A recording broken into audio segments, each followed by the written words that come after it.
Assalamualaikum warahmatullahi wabarakatuh. Hari ini kita akan belajar akuntansi perpajakan atas modal. Kami dari kelompok 4 berisikan Muhammad Prasetyo, Kirana Larasati, Tri Ratnasari, dan Muhammad Khairul Umam. Yang pertama kita mulai dari pengertian dulu. Teman-teman mungkin sudah tahu pengertian dari modal, tapi modal adalah dana atau harta yang digunakan untuk bisnis dan investasi. Modal juga bisa berupa uang, barang, atau aset lainnya. Ada modal dana tunai, hutang piutang, keahlian, ilmu, dan lainnya. Semua ini digunakan untuk menciptakan keuntungan dan kekayaan.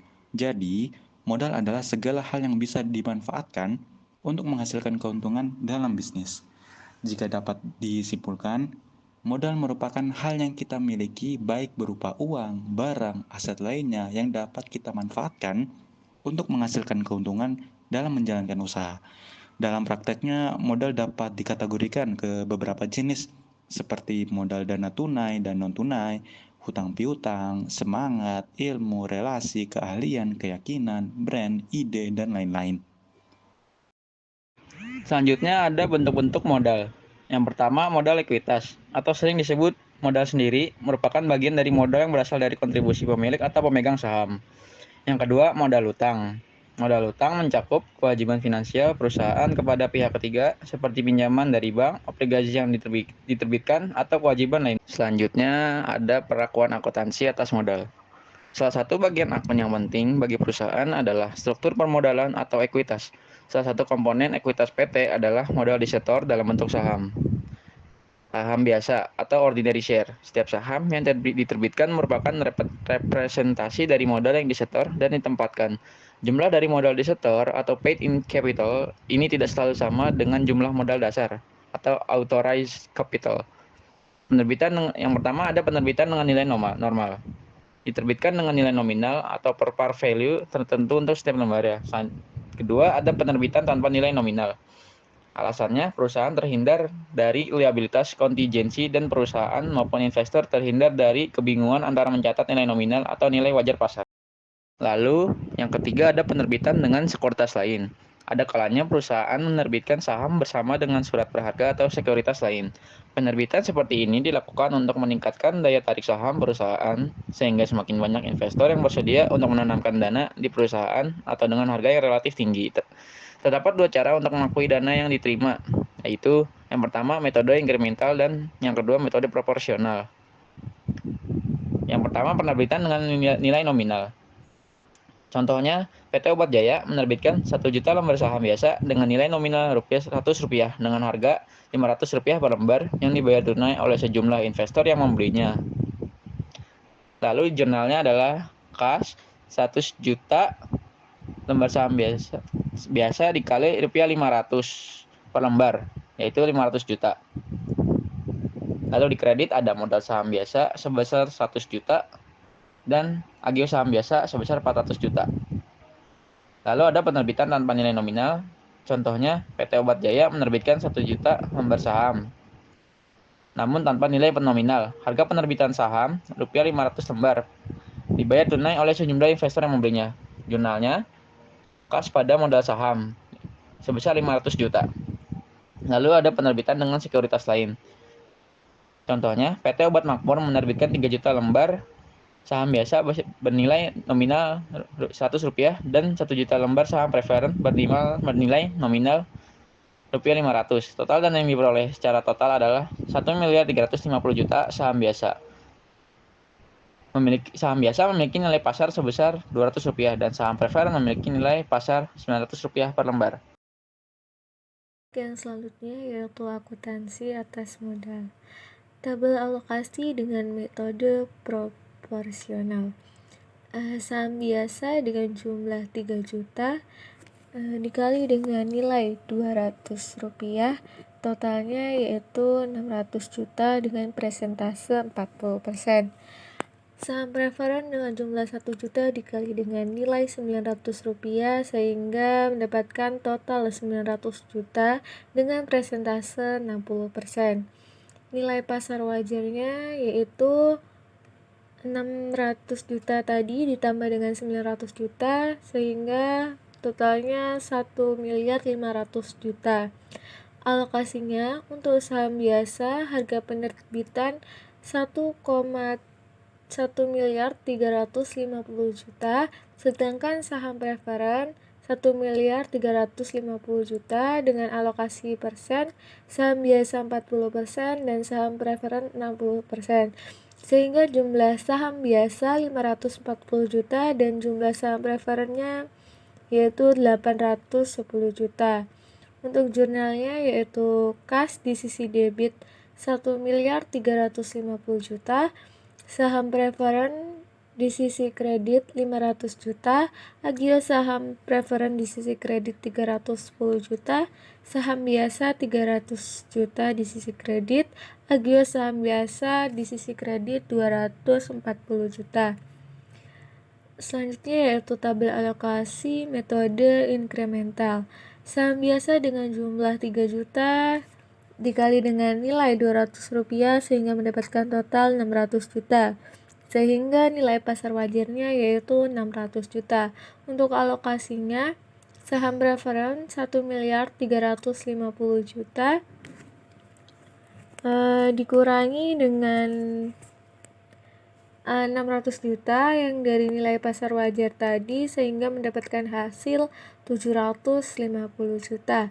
Untuk jurnalnya, kas di sisi debit 1 miliar 350 juta, saham preferen di sisi kredit 500 juta, agio saham preferen di sisi kredit 250 juta, saham biasa di sisi kredit 300 juta, dan agio saham biasa di sisi kredit 300 juta.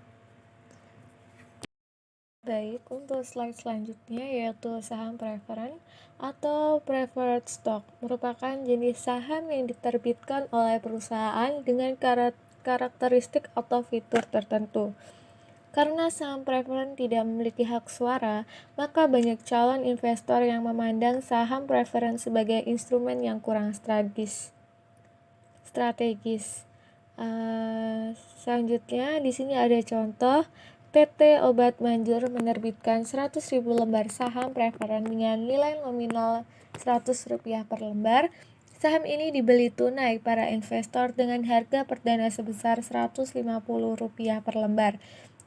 Maka jurnal yang dicatat oleh perusahaan, kas di sisi debit 15 juta, saham preferen di sisi kredit 10 juta, dan agio saham preferen di sisi kredit 5 juta. Untuk saham preferen yang memiliki fitur convertible pada saat dilakukan konversi, misalnya terhadap saham biasa, maka menggunakan nilai wajar aset atau saham yang diperoleh. Meski terdapat beberapa fitur yang dimungkinkan, fitur preferensi atas pembagian dividen adalah yang paling umum ditemukan untuk saham preferen. Oke, selanjutnya ada perlakuan akuntansi terhadap saldo laba. Nah, sebelum ke perlakuan akuntansi, kita perlu tahu dulu tuh apa sih saldo laba. Nah, saldo laba adalah sisa dari laba bersih atau rugi bersih suatu perusahaan setelah semua transaksi selama periode akuntansi tertentu dicatat dan dirangkum dalam laporan laba rugi. Sederhananya, saldo laba ini adalah akumulasi dari semua keuntungan atau kerugian yang diperoleh perusahaan sejak awal beroperasi. Nah, saldo laba ini dalam sistem akuntansi diperlakukan secara khusus, yaitu saldo laba tidak dipindahkan ke rekening baru setiap akhir periode, tetapi sebaliknya, saldo laba ini terus diakumulasikan dalam rekening yang sama. Ini berarti bahwa saldo laba akan terus meningkat atau menurun tergantung pada laba atau rugi yang dihasilkan pada periode berikutnya. Nah, saldo laba ini merupakan bagian penting dari laporan keuangan. Dalam akuntansi, saldo laba diperlakukan secara akumulatif untuk menyederhanakan pencatatan dan memberikan gambaran yang lebih jelas tentang kinerja perusahaan dalam jangka panjang. Nah, setelah kita membahas tentang saldo laba, selanjutnya kita akan membahas tentang pengakuan dan pengukuran dividen kas. Dividen merupakan bagian laba yang didistribusikan kepada pemegang saham. Pembayaran dividen merupakan mekanisme pengalokasian kesejahteraan kepada pemegang saham. Perusahaan mengeluarkan dividen berdasarkan keputusan yang diambil dalam rapat umum pemegang saham atau RUPS. Nah, berdasarkan RUPS ini akan ditentukan berapa persen rasio pembagian dividen yang akan dikeluarkan oleh perusahaan tersebut. Umumnya, dividen diambil dari saldo laba dan sangat jarang sekali perusahaan membagikan seluruh laba yang diperoleh selama satu periode atau 1 tahun kepada pemegang saham. Sebagai contoh, jika perusahaan menghasilkan laba bersih sebesar 100 juta rupiah dalam 1 tahun, manajemen mungkin akan memutuskan untuk membagikan dividen sebesar 30 juta kepada pemegang saham dan sisanya sebesar 70 juta akan dimasukkan ke dalam saldo laba. Nah, saldo laba inilah yang menjadi dasar untuk pengambilan keputusan di masa depan, pembiayaan yang akan datang seperti pengembangan usaha, pembayaran utang, atau bahkan pembagian dividen di masa yang akan datang. Nah, sebenarnya dividen ini dapat dikeluarkan dalam berbagai macam bentuk. Tidak hanya dividen kas, tetapi ada juga dividen saham, dividen properti, dan banyak bentuk lainnya. Namun, bentuk yang paling umum adalah dividen kas, yaitu perusahaan mendistribusikan kas kepada pemegang saham sebesar proporsi tertentu mengacu pada rasio pembagian dividen dari saldo laba tersebut. Ketika perusahaan mendistribusikan labanya dalam bentuk dividen kas, maka terdapat 2 pencatatan jurnal, yaitu pada tanggal pengumuman dividen, perusahaan mengakui adanya utang dan penerbitan saldo laba, dan pada tanggal pembayaran, yaitu perusahaan melakukan pencatatan atas pembayaran dividen dan menerbit utang dividen yang telah diakui sebelumnya. Dividen kas dibayarkan dalam bentuk uang tunai dan meningkatkan likuiditas pemegang saham atau uang tunai yang diterima, sehingga bentuk ini menjadi bentuk paling umum dan dividen ini akan dikenakan pajak. Di sini dicontohkan PT Alam Sejahtera mengumumkan dividen pada saat rapat umum pemegang saham atau RUPS pada tanggal 25 Juli dan mendeklarasikan akan terutang pada 20 Agustus kepada pemegang saham yang tercatat sebagai pemegang saham pada tanggal 10 Agustus 2024. Jumlah dividen yang dideklarasikan adalah 500 per lembar saham dan jumlah saham yang beredar adalah 1 juta. Nah, jadi kas yang akan dikeluarkan yaitu sebesar 1 juta lembar dikali dengan 500, yaitu harga per lembarnya. Di sini di tanggal 25 perusahaan mendebit saldo laba sebesar 500 juta dan mengkredit utang dividen sebesar 500 juta. Pada tanggal 10 bulan Agustus, di situ tidak ada pencatatan karena hanya pengumuman nama para penerima dividen. Dan yang terakhir ada pada tanggal 20 Agustus, yaitu perusahaan mendebit utang dividen dan mengkredit akun kas, yang berarti pada tanggal 20 Agustus ini dividen telah dibayarkan atau diberikan dalam bentuk kas atau tunai. Selanjutnya yaitu kita akan membahas tentang perlakuan pajak atas modal. Nah, di bagian ini kita akan membahas tentang perlakuan akuntansi terhadap pajak yang dikenakan atas transaksi modal, khususnya terkait penjualan saham dan distribusi dividen. Pajak modal berperan penting dalam menentukan kewajiban pajak bagi entitas bisnis dan individu yang melakukan transaksi terkait kepemilikan modal seperti saham dan instrumen ekuitas lainnya. Dalam hal ini, penerbitan saham tidak dikenakan pajak penghasilan atau PPh secara langsung karena penerbitan saham merupakan tindakan perusahaan untuk mengumpulkan modal, bukan transaksi yang menghasilkan keuntungan atau laba bagi pihak yang mengeluarkan saham. Akan tetapi, ketika saham yang sudah diterbitkan itu dijual oleh investor di pasar sekunder, barulah transaksi ini dikenakan pajak. Dalam konteks transaksi penjualan saham, akuntansi pajak modal mencakup pengakuan dan pencatatan PPh final yang dikenakan atas nilai bruto penjualan saham, baik untuk wajib pajak dalam negeri atau WPDN maupun wajib pajak luar negeri atau WPLN. Pajak yang dikenakan harus dicatat sebagai beban pajak final sebesar 0,1% dengan tambahan 0,5% apabila penjualan tersebut dilakukan melalui bursa efek. Nah, besaran nilai ini didasarkan pada PPh pasal 4 ayat 2 yaitu PPh final. Sementara pendapatan dari penjualan saham tersebut dicatat sebagai penghasilan dalam bentuk kas. Selanjutnya ada perlakuan pajak atas dividen.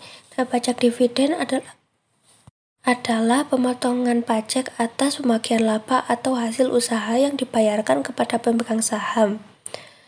Objek pajak dividen adalah bagian dari laba atau pendapatan perusahaan yang dibagikan kepada pemegang saham dan besarnya disahkan pada atau berdasarkan RUPS.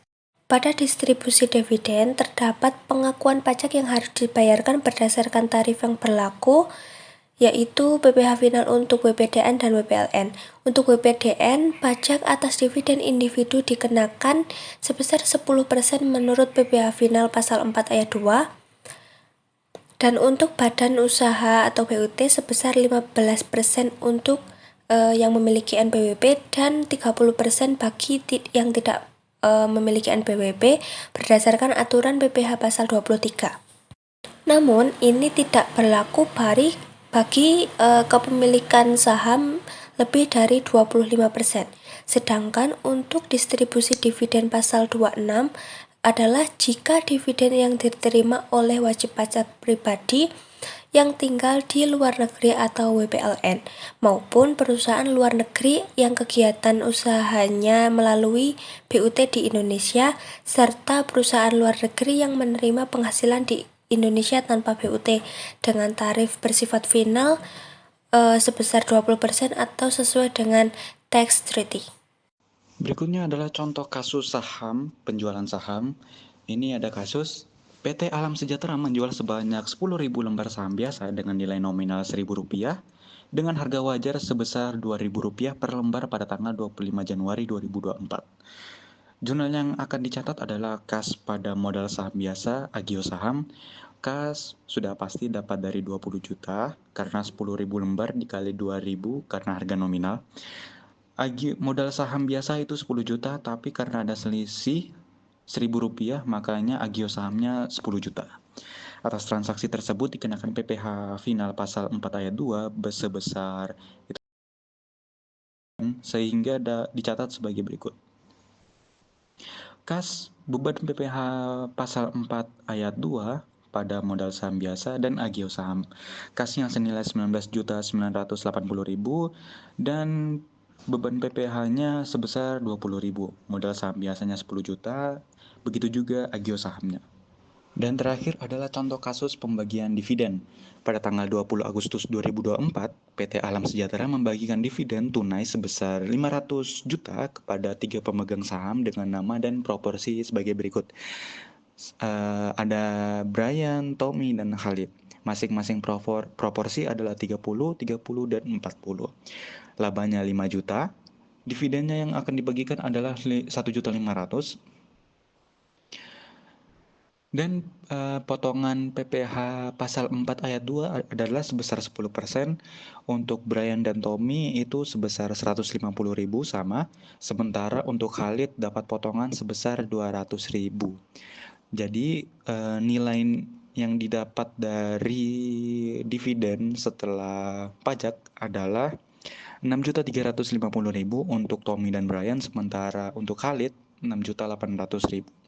Berdasarkan data tersebut, jurnal yang perlu dibuat untuk menyetorkan pajak dividen untuk orang pribadi adalah Brian dan Tommy sama-sama mencatat beban PPh pasal 4 ayat 2 pada kas sebesar 150.000, sementara Khalid beban PPh pasal 4 ayat 2 pada kas sebesar Rp200.000.